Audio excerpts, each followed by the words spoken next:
சுமக்கிற தேவன் நீர் ஒருவர் ஆண்டவரே.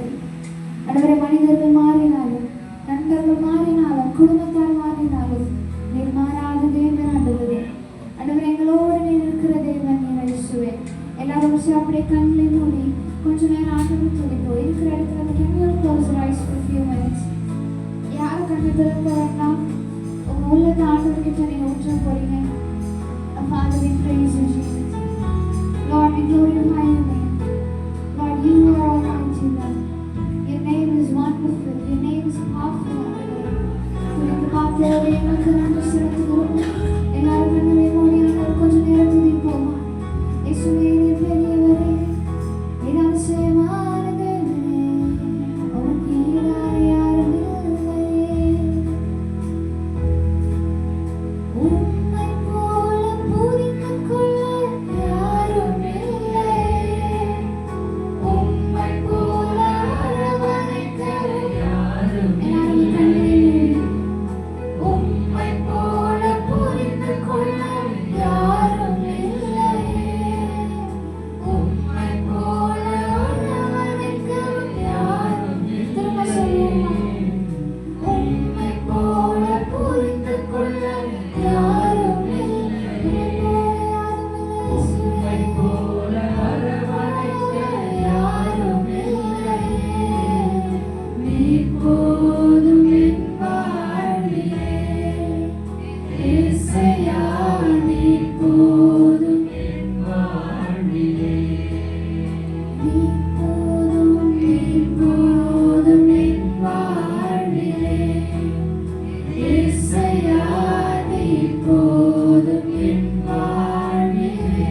எல்லாரும் சேர்ந்து தாய் போல தேற்றி, தந்தை போல ஆற்றி, தோள் மீது சுமந்திடும் என் இயேசையா.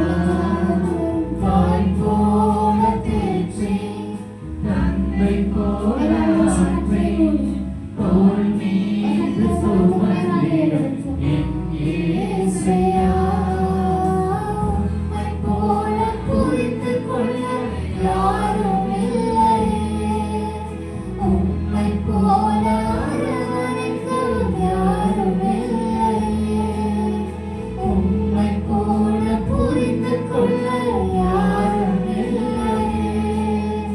உம்மை போல அரவணைக்க யாரும் இல்லையே.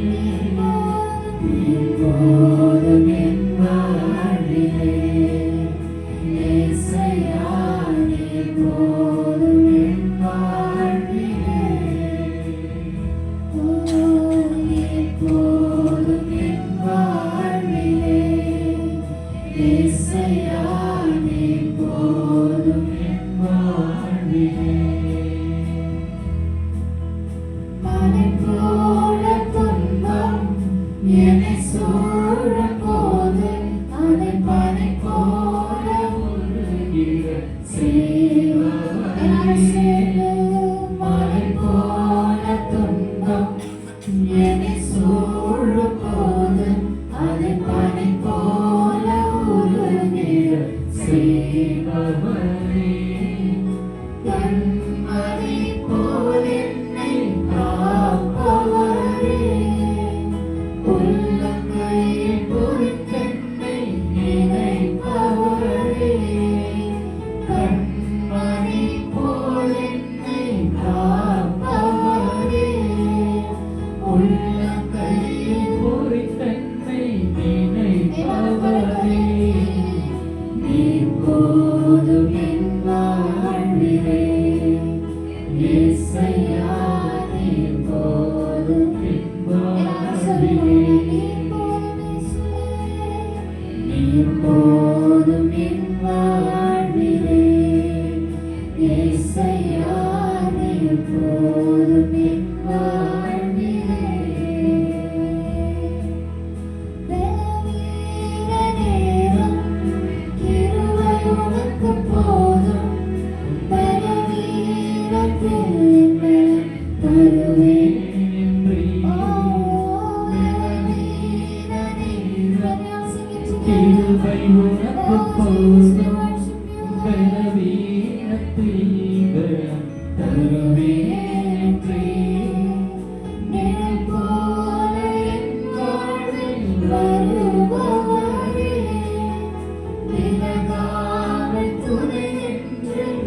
எப்போதும் என் உணர்வு இயேசுவே நீர் போதும் என் வாழ்விலே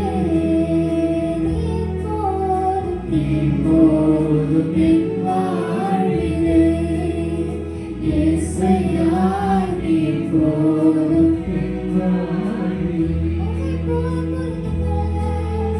உம்மை போல புரிந்து கொள்ள யாரும் இல்லையே உம்மை போல அரவணைக்க யாரும் இல்லையே உம்மை போல புரிந்து கொள்ள யாரும் இல்லையே உம்மை போல அரவணைக்க யாரும் இல்லையே நீர் போதும் என் வாழ்விலே இயேசையா நீர் போதும் என் வாழ்விலே நீர் போதும் என் வாழ்விலே இயேசையா நீர் போதும் என் வாழ்விலே தாய் போல தேற்றி தந்தை போல ஆற்றி தோள் மீது சுமந்திடும் என் இயேசையா தாய் போல பாசம் தந்தை போல நேசம் ஒரு தோழனை போல புரிந்து கொண்ட என் இயேசையா உம்மை போல புரிந்து கொள்ள யாரும் இல்லை உம்மை போல அரவணைக்க யாரும் இல்லை உம்மை போல புரிந்து கொள்ள யாரும் இல்லை உம்மை போல அரவணைக்க யாரும் இல்லை உம்மை போல புரிந்து கொள்ள யாரும் இல்லை உம்மை போல அரவணைக்க யாரும் இல்லை நீர் போதும் என் வாழ்விலே சொல்ல முடியும் எனவே நீங்க நீர் போதும் என் வாழ்விலே நீர் போதும் என் வாழ்விலே இயேசையா நீர் போதும் என் வாழ்விலே குயவனே குயவனே படைப்பின் காரணனே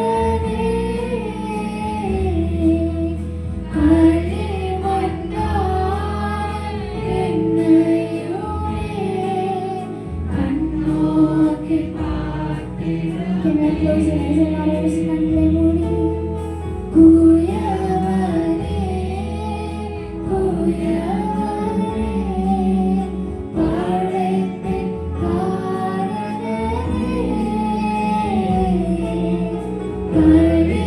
களிமண்ணான என்னையுமே கண்ணோக்கி பார்த்திடுமே வேறுமையான பாத்திரம் நான் வேறுக்கு தள்ளாமலே நிரம்பி வழியும் பாத்திரமாய் விளங்க செய்யுமே வேறுமையான பாத்திரம் வேறுக்கு தள்ளாமலே நிரம்பி வழியும் பாத்திரமாய் விளங்க செய்யுமே வேதத்தில் காணும் மாற்றமெல்லாம் இயேசுவை போற்றிடுவே என்னையும் அவ்வித பாத்திரமாய் வரைந்து கொள்ளுமே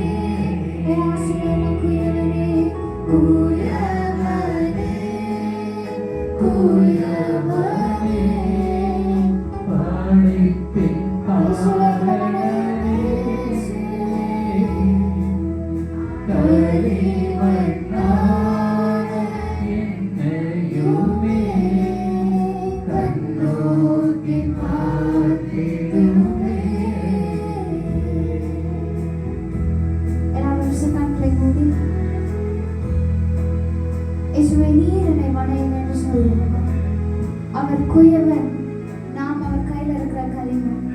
ஆண்டவரே, உமக்கு ஏற்ற பாத்திரமாக, ஆண்டவரே, உமக்கு பிரியமுள்ள பாத்திரமாக, உங்களுடைய சித்தத்தை செய்கிற பாத்திரமாக, உங்களுடைய வழியில நடக்கிற பாத்திரமாக, இயேசுவே நீர் என்னை வணைவீராக. ஆண்டவரே, நீர் என்னை வணைங்க சுவாமி. ஆண்டவரே, நீர் என்னை உருவாக்குங்க. ஆண்டவரே, புடமெடுங்க அப்பா.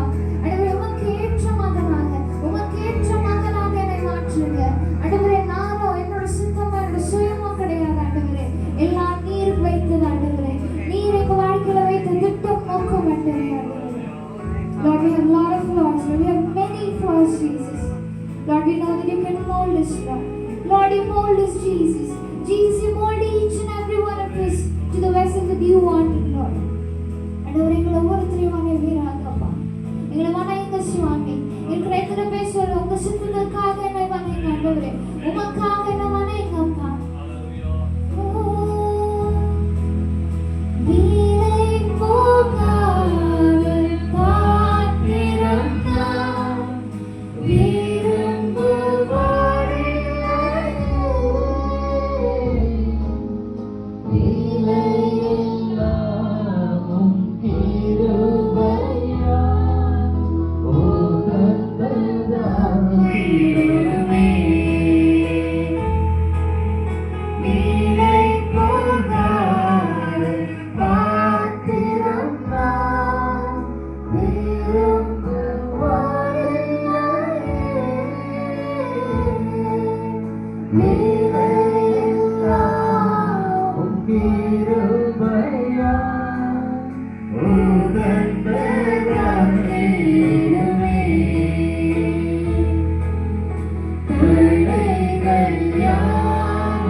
சித்தத்தின்படி எங்களை வணங்குவீராக.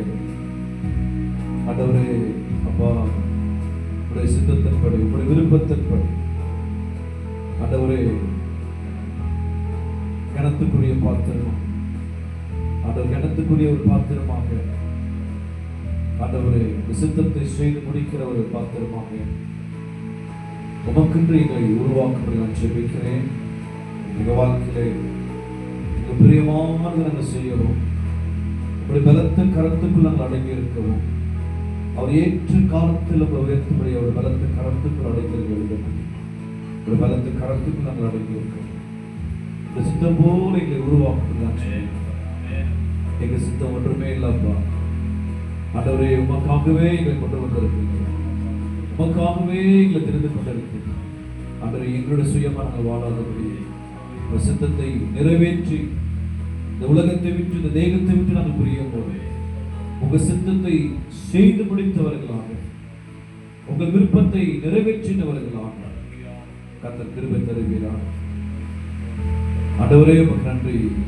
தாவீதை குறித்து பேசும்போது என் இருதயத்தில் உள்ளதெல்லாம் செய்து முடிப்பான் என்று எழுதப்பட்டது. அது போல உங்க இருதயத்தை நாங்கள் கவர்ந்தவர்களாக, உங்க இருதயத்தில் உள்ளதை நாங்கள் நிறைவேற்றுகிறவர்களாக ஆண்டவருக்கு கிருபை தரப்படி சொல்லி அப்பா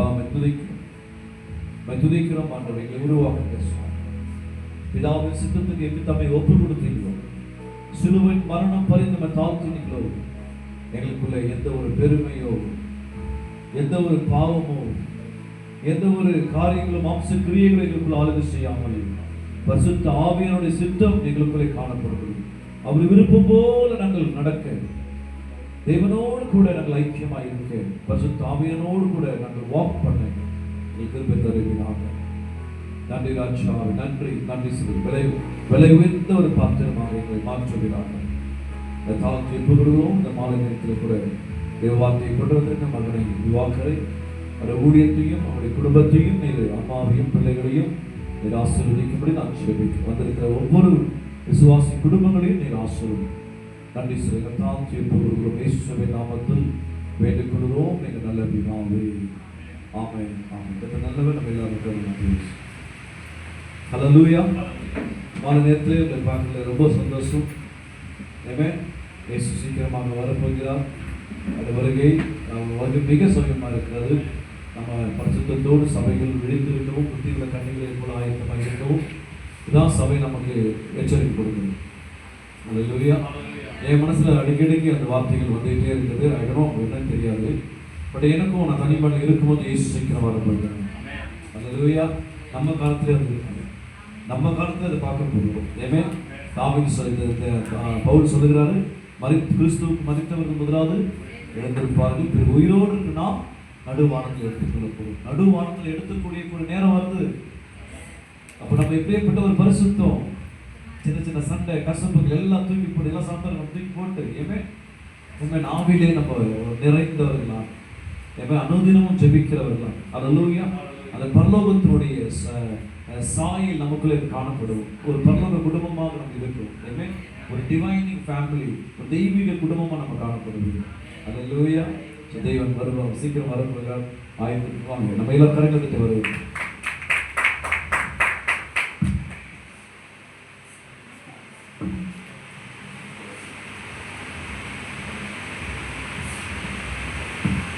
ஹல்லேலூயா ஹல்லேலூயா. ஆண்டவரும் அருமையான சுகமாக இயேசுவின் நாமத்திலே அன்பின் வாழ்த்துதலையும் நன்றியும் தெரிவித்துக் கொள்கிறேன். கர்த்தர் நல்லவர், அவருடைய கிருபை என்றும் உள்ளது. அதனால் கூட கர்த்தர் என்னை பயன்படுத்தி வந்த கிருபைக்காய் கர்த்தருக்கு நான் நன்றி செலுத்துகிறேன். ஒரு சின்ன பாடல் பாடி ஆண்டவர் நாமத்தை அறிமுகப்படுத்துவதாக நான் செய்திகளாக கடந்து செல்கிறேன். இதுவரை செய்த செயல்களுக்காக இயேசுவே உம்மை பாட வந்தேன். இதுவரை செய்த செயல்களுக்காக இயேசுவே உம்மை பாட வந்தேன். இம்மட்டு காத்தவரே இம்மானுவேலே, ஏழு ஸ்வரங்களில் பாடுகின்றேன், இசையால் மகிமை படுத்துகின்றேன், இசையால் மகிமை படுத்துகின்றேன். இதுவரை செய்த செயல்களுக்காக இயேசுவே உம்மை பாட வந்தேன். இரண்டு மூன்று பேர்கள் நடுவில் இருப்பேன் என்று சொன்னவரே, இரண்டு மூன்று பேர்கள் நடுவில் இருப்பேன் என்று சொன்னவரே, நீருரைத்த உந்தன் வாக்கின்படியே எனக்கொரு வரம் தரவே வந்திருந்தீர். நீருரைத்த உந்தன் வாக்கின்படியே எனக்கொரு வரம் தரவே வந்திருந்தீர். இதுவரை செய்த செயல்களுக்காக இயேசுவே உம்மை பாட வந்தேன். இதுவரை செய்த செயல்களுக்காக இயேசுவே உம்மை பாட வந்தேன். என்னில் நன்மை இல்லாதிருந்தும் ஏனோ என்னை தெரிந்து கொண்டேன். என்னில் நன்மை இல்லாதிருந்தும் ஏனோ என்னை தெரிந்து கொண்டேன். ஏழையின் நாவினில் பாடிடும் ஒரு தொனி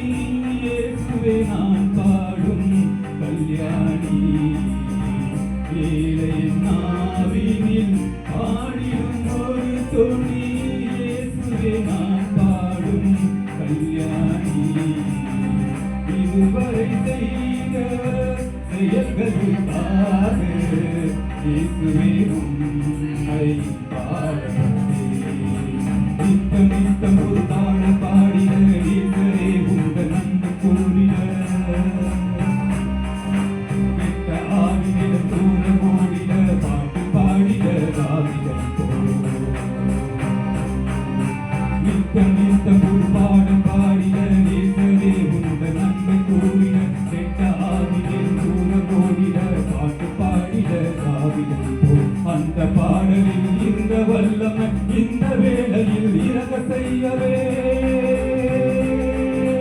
அந்த பாடலில் இருந்த வல்லமை இந்த வேளையில் இறங்க செய்யவே வருவி வருவி கிருபை தினபொழிவி வருவி வருவி கிருபை தினபொழிவி எந்த நாவில் உங்கள் வேதம் எங்கும் ஒழிக்க கிருபை செய்வி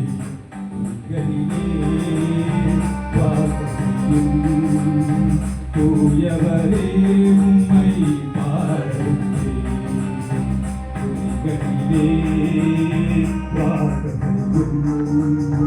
தூயவரே உம்மை பாடுகிறேன். இதுவரை செய்த செயல்களுக்காக இயேசுவே உம்மை பாடுகிறேன்.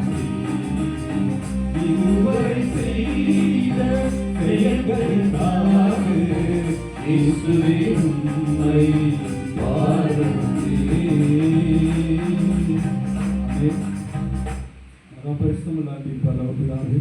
ஆண்டவராக இயேசுவின் நாமத்திலே சபத்துக்கு வருகிறோம். கர்த்தர் இந்த மாலை வேலைக்காக மக்கள் நன்றி சொல்கிறோம். ஆவியானவர் எங்களோடு நீங்கள் என்ன பேச திட்டமாக இருக்கிறீர்களோ அந்த வார்த்தையை எங்களோடு நீங்கள் பேசுங்கள்.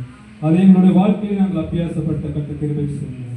உங்களுடைய உன்னத கரங்களில் ஒப்புக் கொடுக்கிறோம். மீட்பர் இயேசுவின் நாமத்திலே கேட்கிறோம் ஜீவனுள்ள நல்ல பிதாவே. அல்லேலூயா. மறுபடி எடுத்துக்கொள்ளுங்கள். ஏசாயா தீர்க்கதரிசன புத்தகம் 58வது அதிகாரம் 11வது வசனம்.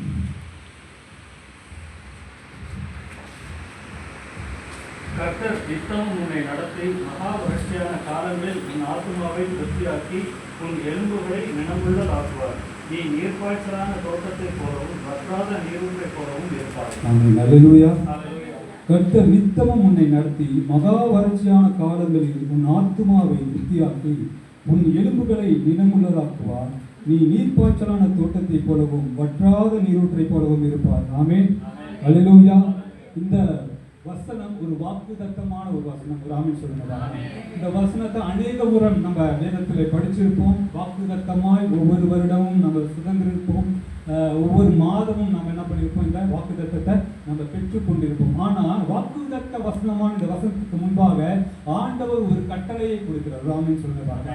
எப்பயுமே ஒரு வாக்குத்தத்தம் ஆண்டவர் தன்னுடைய ஜனத்துக்கு தன்னுடைய பிள்ளைகளுக்கு கொடுக்கிறார் அப்படின்னா அதுக்கு முன்பாக ஒரு கட்டளையை கொடுப்பார். என்ன கட்டளை அப்படின்னு பார்த்தோம்னா, இங்க வறட்சியான ஒரு சூழ்நிலைகளை கொடுத்த ஆண்டவர் அதுக்கு முன்பாக நீ நீர்ப்பாய்ச்சலான தோட்டத்தை போலவும் வற்றாத நீரூற்றை போலவும் இருப்பாய் அப்படின்னு ஆண்டவர் ஒரு ஃபியூச்சர் டென்ஸ் இந்த வசனத்தை படிக்கும் போதுதான் ஒரு காலத்தை குறிச்சுதான் இந்த வசனம் எப்பயுமே நமக்கு சொல்லிட்டே இருக்கும். அடுத்தது நமக்கு என்னது, ஒரு செழிப்பு இருக்கு அப்படின்னு. அப்ப செழிப்பு இருக்குன்னா ஒரு வறட்சியில நம்ம என்ன பண்ணிட்டு இருக்கோம், ஆல்ரெடி நம்ம இருக்கிறோம், அதில் பிரயாணப்பட்டு இருக்கிறோம். அப்ப இந்த வசனத்தை படிக்கும் போதுதான் உனக்கு செழிப்பான ஒரு எதிர்காலம் இருக்கு, செழிப்பான ஒரு வாழ்க்கையை உனக்கு நான் வச்சிருக்கிறேன்.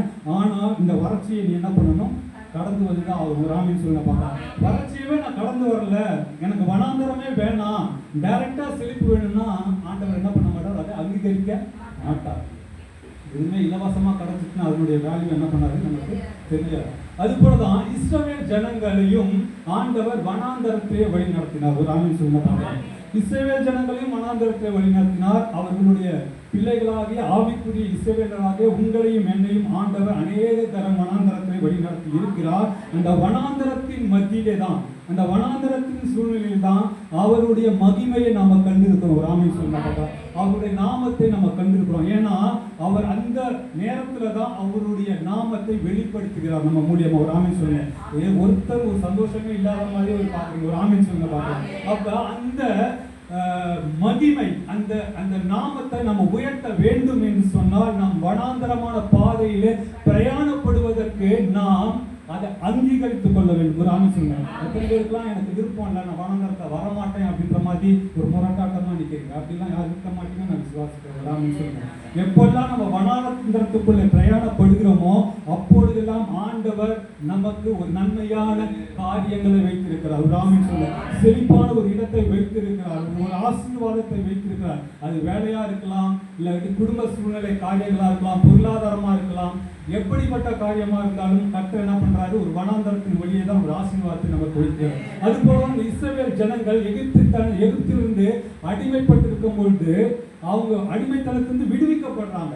விடுவிக்கப்பட்ட போது மோசேயின் மூலியமா ஆண்டவர் என்ன பண்றாரு, வனாந்தரத்துக்கு அவங்களை கொண்டு வர. இப்ப பிரயாணம் எது வழியா வரணும், அவங்க ஆசீர்வதிக்கப்பட்ட தேசம் கானானை சுதந்திரிக்க வேண்டும் என்று சொன்னால் டைரக்டா என்ன பண்ண முடியாது, சுதந்திரிக்க முடியாது. பிரயாணப்படணும். எங்கே பிரயாணப்படணும்? வனாந்தரத்தின் வழியாக பிரயாணப்படணும். இந்த வனாந்தரத்தின் வழியாக பிரயாணப்படும் பொழுது அவங்க 3 விதமான காரியங்களை சந்திக்கிறார்கள். ஒன்று, பாயிண்ட் நம்பர் 1, பஞ்ச காலத்தில் ஆண்டவர் நம்மை நடத்தினார். ஒரு ஆமீன் சொல்றாங்க. அப்ப பஞ்ச காலத்தை என்ன பண்றாங்க, ஆண்டவர் நடத்துறாரு. ஆனா பஞ்ச காலத்தை இவங்க கண்கள் பார்க்கிறது. ஒரு ஆமீன் சொல்றாங்க. இப்ப எகிப்துல இருந்து இருக்கும்போது நாங்க வெள்ளை பூண்டை சாப்பிட்டோம், வெங்காயத்தை சாப்பிட்டோம், எல்லாத்தையுமே சாப்பிட்டோம். அங்க அடிமைத்தனத்துக்குள்ளதான் இருந்தாங்க. அப்ப அவங்களுக்கு அந்த பஞ்ச காலத்தை குறிச்ச அந்த வெளிப்பாடு அவங்களுக்கு இல்ல, அந்த அந்த அந்த ஒரு எண்ணம் அவங்களுக்குள்ள வரல. ஆனா ஆண்டவர் எப்ப விடுதலையாக்கி ஆசீர்வதிக்கப்பட்ட தேசத்துக்குள்ள கொண்டு போகணும் அப்படின்னு நினைக்கும் போது, ஒரு வனாந்தர பாதையில பிரயாணப்படணுன்ற போது இவங்க என்ன பண்றாங்க, எங்கள் கண்கள் என்ன பண்ணுது, பஞ்சத்தை பார்க்க. இன்றைக்கு ஆவிக்குரிய கிறிஸ்தவர்களாகிய நீங்களும் நானும் அப்படிப்பட்ட காலத்தை சந்தித்தோம். 3 பாயிண்ட் நான் உங்களுக்கு சொல்றேன். முதல் பாயிண்ட் என்னன்னா, பஞ்சத்தில் நடத்தினார். Point number 1. இரண்டாவது ஒரு காரியம்,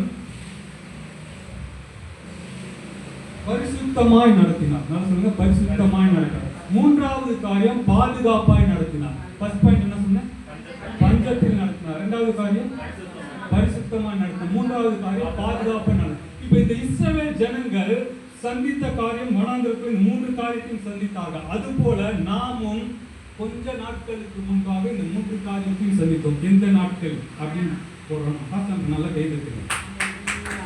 அப்ப இந்த கைத்தட்டல் பையா மட்டும்தான் நல்லா கையை இல்லாத மாதிரி இருக்கு, நல்லா கையை தட்டுங்க. அப்ப இந்த 3 காரியத்தையும் நான் வசந்த தியானிக்கும் போது ஆண்டவர் சொன்னார், உனக்கு எதிர்காலம் உண்டு, உன் ஜனங்களுக்கு எதிர்காலம் உண்டு. உனக்கு நான் நீர்ப்பாய்ச்சலான தோட்டத்தையும் வற்றாத நீரோட்டத்தையும் வச்சிருக்கிறேன். ஆனா என்ன பண்ணணும், சில பிரயாணப்படணும் வனாந்தரத்துல. நான் பஞ்சத்துல உன்னை கொண்டு போனவங்க என்ன பண்ணணும், என் கூட வரணும். நான் ஏன்னா உனக்கு முன்பாக யார் போறா, சர்வ வல்லமை உள்ள தேவன். நான் உன்னை நடத்துறேன். திட்டமும் தீர்மானமாக வாக்குத்தத்தமான ஆசீர்வதிக்கப்பட்ட கானான் தேசத்துக்குள்ள நான் உன்னை பிரவேசித்து கொண்டு போறேன். அதை நீ நம்பி விசுவாசிச்சு என்ன பண்ணணும், என் பின்னாக நீ கடந்து வரணும். இப்ப உங்களை என்னையும் ஆசீர்வதிக்கப்பட்ட பரலோக கானானுக்குள்ள ஆண்டவர் கொண்டு போகிறார். அதுல நம்ம என்ன பண்ணணும், ஆண்டவருடைய நடத்துதலின் பிரகாரம் அவர் பின்பாக நம்ம போகணும். அது எப்படி போகணும் அப்படின்னா, சபையின் மூலியமாக தான் நம்ம போக முடியும். நான் சபைக்கே வரமாட்டேன் அப்படின்னா நம்ம என்ன பண்ண முடியாது, ஆசீர்வதிக்கப்பட்ட பரம கானானுக்குள்ள நம்ம என்ன பண்ண முடியாது, போக முடியாது. ஒரு ஆமீன் சொல்லுங்க. அப்ப இஸ்ரவேல் ஜனங்கள் இந்த வனாந்தரத்தின் பாதையை பார்க்கிறாங்க. பார்த்த உடனே பஞ்சம் அங்க எதிர்த்து தேசத்துல அடிமைப்பட்டு கிடக்கும் போது அந்த பஞ்சம் அவங்களுக்கு கண்ணுக்கு தெரியல. அங்க கூழ குடிக்கும் போது அவங்களுக்கு கண்ணுக்கு தெரியல. அங்க வெள்ளை பூண்டு வெங்காயம் சாப்பிடும் போது கண்ணுக்கு அவங்களுக்கு தெரியல பஞ்சம்ன்றது. ஆனா எகிப்துல இருந்து வெளியில வந்த பிறகு அவங்களுக்கு தெரியுது. என்ன பண்றாங்க, அந்த பஞ்சத்துல ஏன்னா வனக்காக்களுக்குள்ள.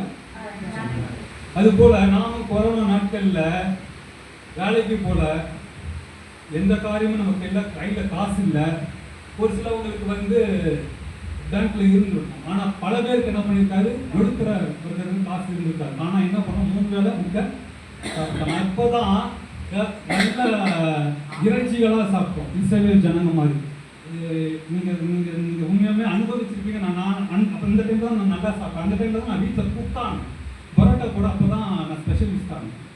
ஆண்டவர் என்னை நல்லா பரோட்டா போட வச்சார். என் பிள்ளைங்களுக்கு நல்லா செஞ்சு கொடுத்து ஒரு ஆமீன் சொல்லுவாங்க. இதெல்லாம் கொஞ்சம் பொறாமையா இருக்கு. ஒரு ஆமீன் நல்லேலூயா தோற்றம்லாம் வர மாட்டேங்குது. அப்ப என்னன்னா அந்த டைம்ல பாஸ்டர் கேட்டா கூட சொல்லுவார், அந்த டைம்ல வந்து நான் நல்லா சாப்பிட்டேன். சாப்பிட்டீங்களாமா? அப்ப அந்த டைம்ல தான் இல்லைன்னு சொல்லி நம்ம என்ன பண்ணிருக்கோம். அப்ப பாருங்க, குடும்பத்தோட ஐக்கியப்பட்டிருந்தோம். அதுக்கு முன்னாடி ஒரே பிஸியான ஷெட்யூல். கணவன் மனைவி கிட்ட பேசல, பெற்றோர் பிள்ளைகள் கிட்ட பேசல, எப்போ பார்த்தாலுமே ஒரு பிஸியான ஒரு வாழ்க்கையில நம்ம என்ன பண்ணோம் இருந்தோம். ஆண்டவர் என்ன பண்ணாரு, கொரோனா 1 கொரோனா 2 உட்கார வச்சுட்டாரு. டோட்டலாக உட்கார உங்க குடும்பத்தோட டைம் ஸ்பெண்ட் பண்ணு, என்னோட டைம் ஸ்பெண்ட் பண்ணு, நீ என்ன பண்ணு, நீ எத்தனை நாள் சந்தோஷமா இருக்க முடியுமோ அத்தனை நாள் என்ன பண்ணு, சந்தோஷமா இருக்கு. ஆனா ஒரு குறைவும் நமக்கு என்ன பண்ணல, வரல. எத்தனையோ ஜனங்கள் மரித்து போனார்கள், ஆனாலும் கர்த்தர் உங்களையும் என்னையும் ஜீவனை பாதுகாக்கிறார். ஒரு ஆமென் சொல்லுங்க. ஏன் அப்படின்னா அவர் நம் மேல் வைத்த திட்டம். ஒரு ஆமென் சொல்லுங்க. இஸ்ரவேல் ஜனங்களையும் ஆண்டவர் அப்படிதான் வழி நடத்தினார். ஆனா அவங்க என்ன பண்ணாங்க, புரிந்து கொள்ளல. அந்த அந்த அந்த மனப்பான்மை அவங்களுக்குள்ள என்ன பண்ணல, வரல. அப்ப முதலாவது காரியம் நம்ம என்ன பண்ணணும், பஞ்சத்திலே ஆண்டவர் நம்மளை நடத்தினார், நாம் பஞ்சத்திலும் அவரோடு பிரயாணப்படுகிறவர்களாக இருக்க வேண்டும். ஒரு ஆமென் சொல்லுங்க. இரண்டாவது ஒரு காரியம் நான் சொல்றேன், பரிசுத்தமாய் நடத்தினார். அப்ப இந்த கொரோனா டைம்ல பரிசுத்தமா ஆண்டவர் நம்மளை நடத்தினாரா இல்லையா? சபைக்கு போல, ஆனா ஆண்டவர் நம்மளுடைய குடும்பத்துக்குள்ள வீட்டுக்குள்ள தேடி வந்தார். எத்தனை பேரு வீட்டுக்குள்ளேயே வந்து ஆராதனை நடந்துச்சு. எத்தனையோ பேர் வீடியோ கால்ல ஆராதனை ஊழியக்காரங்க நடத்தினாங்க. கான்ஃபரன்ஸ் கால்ல எத்தனையோ பேர் என்ன பண்ணாங்க, நடத்தினாங்க. ஒரு பர்மிஷன் வாங்கி, கவர்மெண்ட் வந்து பர்மிஷன் வாங்கி ஊழியக்காரங்க வந்து அப்பவும் திராட்சரசமும் வீட்டில் வந்து கொடுத்துட்டு ஆண்டவர் ஆராதிச்சுட்டு போனாங்க. இப்படி ஆண்டவர் என்ன பண்ணா, நம்மள ஆராதிக்க செய்தார். அப்படியும் அந்த சூழ்நிலையில் நம்ம என்ன பண்ணோம், பரிசுத்தமாக இருந்தோம். இஸ்ரவேல் ஜனங்களை வனாந்தரத்தில் ஆண்டவர் நடத்தினார். தங்களுடைய முரட்டாட்டுகளின் நிமித்தமாக அவங்க என்ன பண்ணாங்க, பாவத்துக்குள்ளானவங்க. ஆண்டவர் அநேக பலிகளை செலுத்தி ஊழியக்காரங்க மூலமா அந்த இடத்துல ஆசாரிப்பு கூடாரத்தில் அவர்களை பரிசுத்தமாய் நடத்தினார். ஒரு ஆமென் சொல்லுங்க. யாத்ராம புஸ்தகம் பார்த்தீங்கன்னா ஃபுல்லாவே அப்படிதான் ஆண்டவர் அவங்க பிரயாணப்பட்டு கொண்டு போயிட்டு இருக்காரு. இதே சூழ்நிலை தான் அந்த கொரோனா டைம்ல நம்மளுடைய காலகட்டத்தில் நடந்தது. இது ரெண்டுத்தையும் ஒப்பிட்டு பார்த்தீங்கன்னா ஆண்டவர் நம்மளை எப்படி அற்புதமா இஸ்ரவேல் ஜனங்களை வழி நடத்தினாருன்னு நம்ம ஒரு சரி உட்காந்து யோசிச்சு பார்த்தோம்னா சரி, அற்புதமா என்ன பண்ணியிருக்காரு, நடக்கிறாரு. அப்ப ஆண்டவர் பரிசுத்தத்துக்குள்ளாய் நம்ம என்ன பண்ணியிருக்காரு, கொண்டு போயிருக்காரு. ஃபர்ஸ்ட் பஞ்சத்துல இருந்தோம், அதையும் தீர்த்து வைத்தாரு. கொரோனா டைம்ல ஒரு வேலையும் செய்யல. நான் கொரோனா டைம்ல சுதாகரன் சமையல் பாசிட்டு ஊழியம் செஞ்சேன். சர்ச்சை என்ன பண்ணிட்டாங்க, க்ளோஸ் பண்ணிட்டாங்க. அவர் வீடு சர்ச்சு ஊழியே தான் அவருக்கு மேல, அதனால அவரு உட்காந்துருப்பாரு. ஆனா சப்ளை மட்டும் வந்துட்டு இருந்துச்சு. ஒரே காய்கறியா, பணம் வந்துச்சோ இல்லையோ, காய்கறியா கறியா என்ன பண்ணாரு, அவரு கொடுத்துட்டே இருந்தாரு. திவாகர் குடும்பத்துக்கு, எல்லா குடும்பத்துக்கும் அவர் என்ன பண்ணாரு, கொடுத்துட்டே இருந்தார். அது போல ஆண்டவர் ஏதோ ஒரு பக்கத்துல இருந்து, ஏதோ ஒரு திசையில இருந்து ஆண்டவர் என்ன பண்ணாரு, அவருடைய ஜனங்களை போஷித்தார். ஒரு ஆமென் சொல்லுவாங்க. கொரோனா டைம்ல நிறைய பேர் சாட்சி சொல்ல முடியும். அநேகர் மாஸ்க் போட்டு போனாங்க. நான் 2 டைம் போலீஸ்காரர்கிட்ட மாட்டினேன். ஆனா மாஸ்க் போடாம மாட்டினேன். ஆனா ஒரு சேதமும் என்ன பண்ணல, ஒரு சேதம் என்ன பண்ணல, எனக்கு வரல. ஏன்னா கர்த்தர், நான் ஒரு முரட்டுத்தனமான ஒரு நம்பிக்கை அந்த டைம்ல சுத்தினேன். என்னன்னா என் கூட ஆண்டவர் இருக்கிறாரு, என்னை தூக்கணும்னா அவர் தூக்கிட்டு, அந்த மாதிரி ஒரு இதுதான் நான் என்ன பண்ண, வெளியில சுத்தினேன். ஆனா ஆண்டவர் என்ன பண்ணாரு, எனக்கு உதவி செய்தார். எனக்கு எந்த சூழ்நிலை என்ன பண்ண, எனக்கு அது கழுவினாரு. சரி, நான் தான் சுத்தினா எங்க அம்மா ரோடு ஃபுல்லா குடிஞ்சிட்டு இருந்தாங்க. ஏமா நீங்க இது வந்து இருக்கீங்க அப்படின்னா, இருடா உனக்கு தான் அந்த காய்கறி கொண்டு வந்து இருக்கிறேன். நான் அந்த பக்கம் இந்த பக்கம் மரத்துக்கு வந்துட்டு இருக்கேன். போலீஸ்காரங்க வந்து கொடுத்து அவங்க மாஸ்க் போடல, வயசாயிடுச்சு. சரி, அவங்களுக்கு தான் பதில் அவங்க நல்லா இருக்க வரைக்கும் நல்லா தான் அவங்க பண்ணியிருக்காங்க, போயிட்டு வந்துட்டு இருந்தாங்க. ராமன் சொல்லுங்க. அப்ப முதலாவது காரியம் ஆண்டவர் பஞ்சத்திலே வழி நடத்தினார். இரண்டாவது பரிசுத்தமாக வழி நடத்தினார். மூன்றாவது ஒரு காரியம் பாதுகாப்பாய் நம்ம என்ன பண்ணுங்க, நடத்தினார். ராமன் சொல்லுங்க பாருங்க. அப்ப சங்கீதம் ஒரு வசனம் வாசிங்க. சங்கீதம் 139:11. அதே மாதிரி சங்கீதம் 138:7. சங்கீதம் 138:7 தாவீது சொல்றாரு, நான் துன்பத்தின் நடுவிலே நடந்தாலும் நீர் என்னை உயிர்ப்பித்தீர். என் சத்துருவின் கோபத்துக்கு விரோதமாக உமது கையை நீட்டுவீர். உமது வலது கரம் என்னை ரட்சிக்கும். அல்லேலூயா. நான் துன்பத்தின் நடுவில் நடந்தாலும் நீர் என்னை உயிர்ப்பிப்பீர். நீர் என்னை உயிர்ப்பிப்பீர் அப்படின்னா உங்களுடைய வார்த்தை என்னை என்ன பண்ணும், உயிர்ப்பிக்கும். ராமன் சொல்றேன். இந்த 3 காரியமே ஆண்டவருடைய வார்த்தையின் மூலமா தான் இஸ்ரவேல் ஜனங்களை என்ன பண்ணார், ஆண்டவர் வழி நடத்தினார். அதுபோலதான் இன்றைக்கு இந்த வார்த்தை பரிசுத்த வேதாகமத்தில் எழுதப்பட்டிருக்கிற இந்த வார்த்தை மூலமா தான் கர்த்தர் இன்றைக்கு வரைக்கும் உங்களை என்ன பண்ணிட்டு இருக்காரு, வழி நடத்தி கொண்டு வந்திருக்காரு. ராமன் சொல்லுங்க. அப்ப ஆண்டவர் எல்லா சூழ்நிலையும் நம்மளை என்ன பண்றாரு, பாதுகாக்கிறவரா இருக்கிறார். எல்லா சூழ்நிலையும் நம்மளை என்ன பண்றாரு, கரம் பிடித்து இருளின் அனுபவத்திலிருந்து நம்மளை விலக்கி என்ன பண்றாரு, நம்மளை பாதுகாக்கிறார். ராமன் சொல்லுங்க. அப்படிப்பட்ட ஆண்டவருக்கு நம்ம எந்த விதத்திலே நன்றி செலுத்துகிறவர்களா இருக்கிறோம். காலையில செய்தியை கேட்டா அன்பை குறிச்சு, கணவன் மனைவிக்குள்ளான அன்பை குறிச்சு. இன்றைக்கு அதே அன்பு தான் நம்ம எந்த வகையில மணவாளனாக இயேசு கிறிஸ்து, மணவாட்டியாக சபையுமாக நீங்களும் நான் எந்த வகையில் அவர் மேல் அன்பு செலுத்துறோம். முழு இருதயம், முழு பலம் அவர் மேல நம்ம அன்பு செலுத்துறோமா அப்படின்னா எங்கேயோ ஒரு இடத்துல நம்ம என்ன பண்றோம், மிஸ் ஆகும். எங்கேயோ ஒரு இடத்துல நம்மள என்ன பண்றோம், நம்ம மானசீகம் வெளிப்பட்டு ஆண்டவர் நம்ம கை வச்சுப்போம். அப்ப ஆண்டவருக்கு முற்றிலுமாய் நம்ம அவர் மேல அன்பு செலுத்திட்டோம் அப்படின்னா அந்த மனுஷர்களுடைய காரியங்களை குறித்து நம்ம என்ன பண்ணோம், மனுஷன் மேல அன்பு வைக்க மாட்டோம். மனுஷன் மேல அன்பு வைக்கணும், ஆனா ஆண்டவரை தவிர அதிகமா என்ன பண்ணணும், அன்பு வைக்க வேண்டாம். அப்படி அன்பு வச்சோம்னா நமக்கு என்ன பண்ணணும், சாபமாக்கணும்.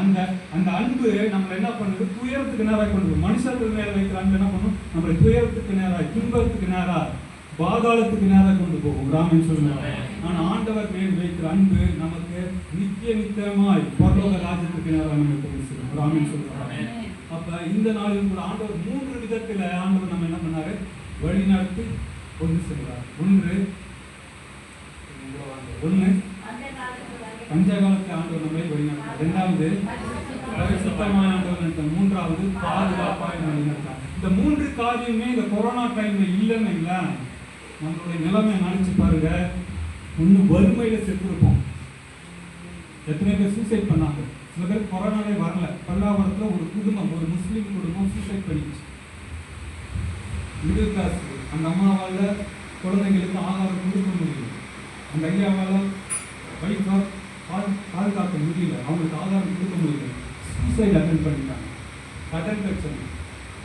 ஆனா ஆண்டவர் நம்மளை அந்த மாதிரி சூழ்நிலையில் என்ன பண்ணல, விடல. ஆண்டவர் நம்மளை பாதுகாத்தார்.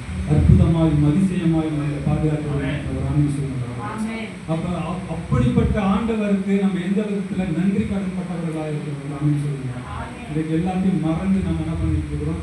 கொரோனா வந்து கூட கொரோனா 1 கொரோனா 2 வந்துட்டு கூட என்ன நெஞ்சு தைரியம் இருந்தால் ஞாயிற்றுக்கிழமை ஆராதனைக்கு வராமல் இருக்கும். என்னையும் சேர்த்தான் பேசிட்டு ஓகேங்களா. அப்ப கொரோனா போயிட்டு ஆண்டவர்கிட்ட முறையிட்டு இருக்கோம். எப்படின்னா, ஆண்டவரே 2 வாய்ப்பு எனக்கு கொடுத்தீங்க, கூட்டு தரத்துக்கு நான் ரெடியா இருந்தேன். ஆனா நீங்க கொடுக்குறவங்க என்ன பண்ணிட்டீங்க, பாதுகாத்தீங்க. இன்னும் 1 வாய்ப்பு தாங்க ஆண்டவரே. நான் சொல்ல வர புரிஞ்சா என்ன சொல்ல வரேன்னு, இன்னும் 1 வாய்ப்பு தாங்க, நான் ஆளுங்களை காலி பண்ணிட்டு போயிடுவேன். ஆண்டவர் என்ன பண்ணாரு, நம்மளுடைய ஜீவனை பாதுகாத்து வைத்தார். ஒரு ஆமீன் சொல்லுங்க. அப்ப எந்த ஒரு சூழ்நிலையிலும் ஆண்டவரை நம்ம மறவாதபடிக்கு நம்ம ஆண்டவர் அற்புதமாய் நிச்சயமா வழிநடத்தினார். அவருக்கு நன்றி உள்ளவர்களாக இருந்து ஆண்டவர் நாமத்தை நம்ம என்ன பண்ணணும். தாவீது அதான் சொல்றாரு, சங்கீதம் 23:3 எடுக்க, கர்த்தரை மேய்ப்பராக இருக்கிறார், நான் சாட்சியாக அவரை திருவுள்ள இடங்களில் மேய்த்து அவனுக்கு தண்ணீரை கொண்டு வருகிறார். அப்ப தாவீதுக்கு அந்த சங்கீதத்தை எழுதும் போது எப்படிப்பட்ட உணர்வு இருந்தால் அந்த சங்கீதத்தை அவர் எழுதியிருப்பார். ஆண்டவர் என்னை எல்லா இத்தனைக்கு ஒரு தேசத்துக்கு அவர் என்னது, ராஜா. அவர் நினைச்சா என்ன வேணா பண்ண முடியும். இனிமே வெளியில போகணும், அவர் கேள்வி எல்லாமே வரும். ஆனாலும் கர்த்தர் என்னை நடத்தினார் ஒரு ஸ்டேட்மெண்ட்டை கொடுக்குறாரு. யோசுவாவின் புத்தகம் 24:17 வாசிங்க. யோசுவா ஒரு ஸ்டேட்மெண்ட் கொடுக்குறாரு.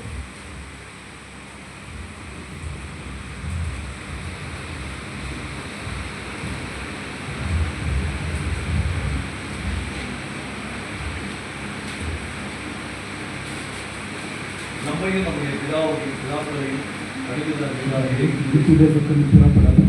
நம்முடைய கண்கள் முன்பாக பெரிய அடையாளங்களை செய்து நாம் நடந்த எல்லாவரையும் நாம் நடந்து வந்த எல்லா ஜனங்களுக்கும் நம்மை காப்பாற்றினவர் நம்முடைய தேவனாய் கர்த்தர். ஆமென் சொல்லுங்க. இப்ப யோசுவா முடியும் போது எவ்வளவோ போராட்டம், அந்த அந்த பிரச்சனை, அந்த காரியம் நடக்கும் இஸ்ரவேல் ஜனங்களை வழி நடத்தும் போது எத்தனையோ பிரச்சனைகள் இஸ்ரவேல் ஜனங்களும் யோசுவாவும் சந்தித்திருப்பார்கள். ஆனா இங்கே யோசுவா அவருடைய மரண தருவாய் அடுத்த வசனங்களா நீ வாசிங்கன்னா அவர் மறுத்து போகிறார். மறுத்து போகிற சூழ்நிலை இந்த ஸ்டேட்மெண்ட் கொடுக்குறார். ஆண்டவர் எல்லா சூழ்நிலையும் நம்ம கூட இருந்து என்ன பண்ணாரு, நம்மளை பாதுகாத்தார், நம்மளை வெளிநடத்தினார். அப்படி ஒரு ஸ்டேட்மெண்ட்டை கொடுத்தார். அப்போ அதுக்கு முன்பாக 16 வசனத்தில் பார்த்தீங்கன்னா அவர் என்ன சொல்றார், நானும் என் வீட்டாருக்கும் என்றால் கர்த்தரையே சேவிப்போம். அப்போ இஸ்ரவேல் ஜனங்களும் யோசுவாவும் சூழ்நிலைகளை எல்லாவற்றையும் வென்று ஜெயம் எடுத்து முடித்தார்கள். ராமன் சொன்னார். அவர் ஜெயம் எடுத்து கொடுத்தனால தான் நானும் என் வீட்டாருக்கும் என்றால் கர்த்தரையே சேவிப்போம் என்ற ஒரு ஸ்டேட்மெண்ட்டை ஆண்டவர் என்ன பண்ணுறாரு, யோசுவா என்ன பண்ணுறது சொல்லியிருக்காரு. அதுபோல நம்மளும் நம்மளுடைய சூழ்நிலைகள் எத்தனையோ சூழ்நிலை நம்ம தாண்டி வந்திருப்போம், எத்தனை பிரச்சனைகளை தாண்டி வந்திருப்போம். அத்தனை பிரச்சனையிலும் நமக்கு நடுவராய் மத்தியஸ்தராய் இருந்து நம்மளை காப்பாற்றினார் நம் தேவனாக இயேசு கிறிஸ்து மாத்திரம். ஒரு ஆமென் சொல்லுங்க. அவருக்கு நன்றி உள்ளவர்களாக நாம் இந்த நாளில் இருப்போம். கர்த்தர் தாமே இந்த வார்த்தையை ஆசீர்வதிப்பார்.